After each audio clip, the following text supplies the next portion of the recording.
Welcome, I'm Jon Caldara, president of the Independence Institute and your devil's advocate. A little later in the program, we'll be looking at how do you rate legislation on a freedom scale. But before we do that, I want to introduce you to Joey Bunch from the Denver Post. Joey, thanks for being here. Glad to be here, John. All right, you had a week ago a pretty powerful piece on the front page, which was an eye-opener. Now, I worry, as a guy who doesn't trust government, that you have all these things going on in government, but there's really no market mechanism to make sure that government's running effectively. That is, it's not like people are going to run to the other government and give their business there, and so therefore this government has to get lean. So governments try to make sure that their operations are working by audits, and the state has an auditor. Tell me a little bit how that works. Well, the state has 160 auditors, and there are people that will spend 10 months in an agency's books and looking how they do things to find out what the problems are, where they're misspending money or not using money well enough, and how they operate that might be contributing to that. And at the end product, we get this audit that'll cite the problem, cite the money, and then recommend solutions. And they'll go to these agency heads and say, do you agree? And in 99 cases out of 100, they do agree.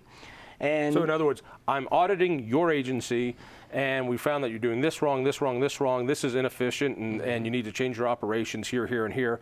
And the head of the agency goes, thank you, I'm going to do that. That's good stuff. That happens almost 100% of the time. Correct. Right. And for beyond that, they lay out steps that they're going to take and timetables that they're going to have to get that work done. You know, it's a part of the law.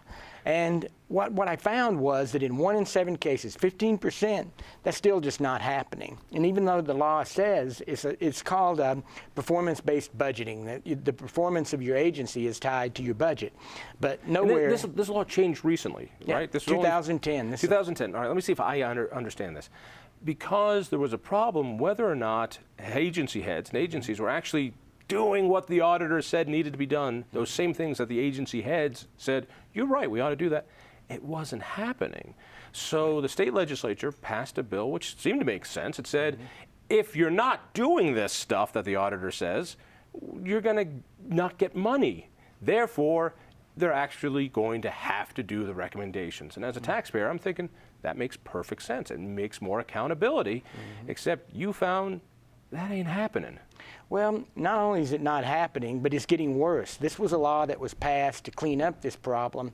But what I found was that over this last 4 years, 3 years completed that this law has been in place, that the rate has been 85% compliance. But I looked at 3 years before that, 2007 to 2009, and compliance rates were 87 to 90%. So we're losing ground. We've also got more. I want to make sure I got this one down. So before this, we had 90% compliance, which means 10% of the agencies were like, thank you for that audit, we're going to do that, and then go back to what they were doing before. So we put in this law to stop that, and instead it has grown. Even more agencies are going, oh, thank you for this audit. Those are great recommendations. And as soon as the auditor leaves, go, well, screw him, we're not doing that, and it goes back to business. Correct. Then I'm assuming there's been budget cuts to those agencies according to the law. Well, it would seem like that would make sense, but the law indicates that they would do that, but there's no example that it's ever been done, that anybody has taken this and said, this program's not working, so we're going to defund it. Instead, I talked to Mark Ferrandino. He's the House, but he sponsored the bill in 2010. He's a former auditor. And one of the concerns was this outstanding number of audit recommendations that aren't being addressed. And he said, well, I asked him, I said, you know, as you saw in the story, are you breaking the law? Are legislators and state agencies breaking your law by not doing this? And he said, well, you know, it's a very nuanced thing, and that the law is hard to violate. And if you get into it, there are no timetables, there are no specific things. It just says that the budget is tied to performance. And who decides that? You say it's hard to enforce. Is that a nice way of saying there's no teeth in this law? You could say that. All right. These are all good generalizations. Help me with a couple real-world examples, all right? Because I hear this, but I don't know what it means. So well, it means money. It means money, because these recommendations all represent how money is being used and how staff is being allocated and what programs work and which ones don't. And they can't really quantify what doesn't happen, the recommendations that don't take place, but they can quantify the ones that do. How can they not quantify if it says stop buying your stuff from this guy and put it out to a general bid? It seems like that would be a pretty easy thing for an agency head to go say, hey, instead of having that sole source from this one company, we're going to put it out to bid, and that guy can bid with it as well, and we'll see. I mean, that seems to be a pretty easy thing for the legislature to go back and see, excuse me, agency head, last year you said you were going to make these changes. Before I give you any more money, let me see the changes you made. But the legislators don't do that. Well, the recommendations aren't always that cut and dried. Sometimes it's, you've got too many people here, you don't have enough there. And I asked Ferrandino about that, why don't these programs get cut, the ones that have these outstanding audits? And he said, well, sometimes the solution is not less money because we're trying to solve problems. The solution is more money because if you take away their money, the problem will never get solved. All right, so the audit, which is there to help save money, is not being implemented because really what we need to do is put more money, because if we give you more money, then you'll take the money-saving steps. I love this. Give me a couple of real-world examples. Well, the most recent ones and that I've written about is the state fair.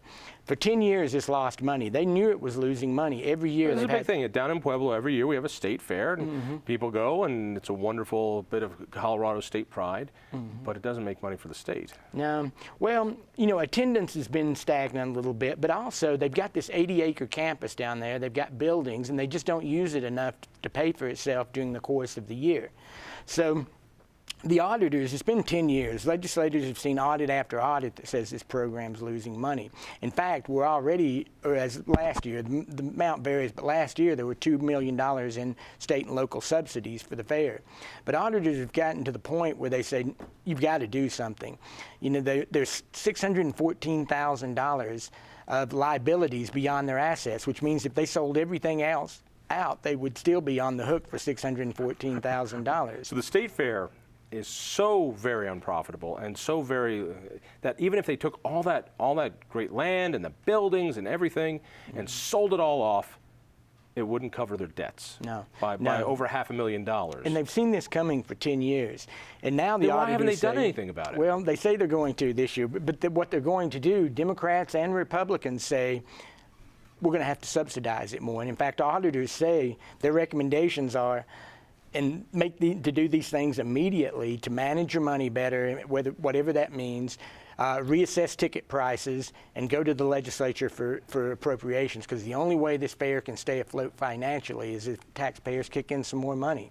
So in other words, while there are people out there who need Medicaid, while there are kids out there that need more education, and we need to always hear about textbooks, instead we're going to spend more money to prop up this failing state fair, which is massively in debt. Well, now that's good. See, what we do is we send these guys down to the state legislature to make tough decisions.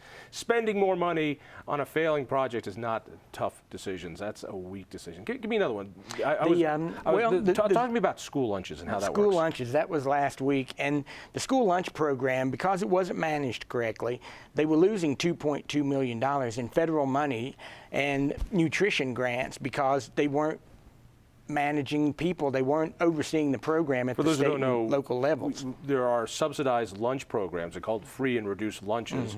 Basically, this is a means-tested thing that if you're from a poor family, the idea is that kids can't learn on an empty stomach. So we, the government, through the school, we will feed them. We'll even give them breakfast, and we'll give them lunch so that when they're at school, they've got the nutrition needed to be educated. Sounds like a great program. Well, the program's grown a lot. It's grown by 1/3 in the last 5 years. And one of the problems that auditors found is these people at the local level weren't trained, or either weren't trained or just weren't doing the means testing. There were people that were getting free lunches that probably shouldn't have been getting free lunches, and there were people who were getting reduced lunches that should have been getting free lunches if the program had been administered correctly. Now, so wait, are you telling me that? And I can pay for my kids' lunch, and I actually make my kids' lunch, but I could go to the school and say, I can't afford it. Can we have free or reduced lunch? And no one is actually going to go check to see if I really do qualify for that subsidy. Could be. You know, we don't know that it happens in 100% of the cases, but auditors say it does happen. You know, that audit, well, the school lunch program says that this is not money that reaches kids, that it doesn't affect the kids, that it's administrative money that they didn't use, and the reason that they didn't use the money is they needed more staff to help spend the money to administer the program. So one of the things that we could see out of this, and educators, Department of Education officials don't expect to see a funding cut because of this, but what we might see is an actual increase in spending because they're bringing more people into the program to spend the federal money, which is what school lunches is probably 98% federal money, but the state has to provide a match. So there's not a lot that legislators can do except cut that match. And then again, if you cut the money, are you then cutting food for children? But really at the bottom of all this is that state audits are done of programs like this, and these state audits are not only forgotten about and not implemented, the recommendations, but the legislature themselves haven't enforced their own law to put a financial burden on those agencies if they don't. So the system for check and balances, the auditor, really needs an audit done on them as well. Why aren't audits being implemented? Well, auditors aren't in charge of implementing the audit. Right. They do the research. It's the legislator's job to do that. And Lois Totrope, who is on the Legislative Audit Committee, says give it time. That and it's been 4 years. That they're figuring out the process, and that department heads are starting to get it. And what they're starting to get is, in the old days, you'd go in, you'd get your audit, you'd go before the Legislative Audit Committee, and they will do 3 of these in an hour sometimes. So if you could take that whipping for 20 minutes, you're good till the next audit comes out, and then you can answer for that one then. So let me give this back. So really, if you're an agency head and the auditors are yelling at you and saying, here's where you're failing, here are the efficiencies, here's where you're operationally wrong, the only real negative incentive you have to change any of that is that if that audit comes out that way, you're going to have to go, is it the JBC, the Joint Budget Committee? That The does Legislative Audit Committee now has changed. Legislative Audit Committee, you're going to get yelled at by some state legislators for 20 minutes. And then after that, there's going to be nothing that happens for at least a year. Well, that's the old law. Now, the new law, you go before other committees because everybody gets a copy of your audit. You know, you go before the JBC. They're saying, well, you know, you've got these recommendations you haven't But it's not working. with. It's not happening. If you're saying there are more audits happening that are not being followed, that the recommendations are being ignored, more now than before the law, something's broken. Yeah. What needs to be last question? What needs to be fixed? Well, legislators have to take these audits seriously, and if there are problems, they need to look at what auditors are reporting, because the auditors spend a lot of money and a lot of time looking at these problems. How much does it cost to do these audits? $150,000 to $175,000 each. So out of the audits that have been ignored, what have we spent? We don't know of the audits that have been ignored. They haven't quantified those numbers, or they can't do it credibly, but they do know what they have saved from the audits that have been put in place.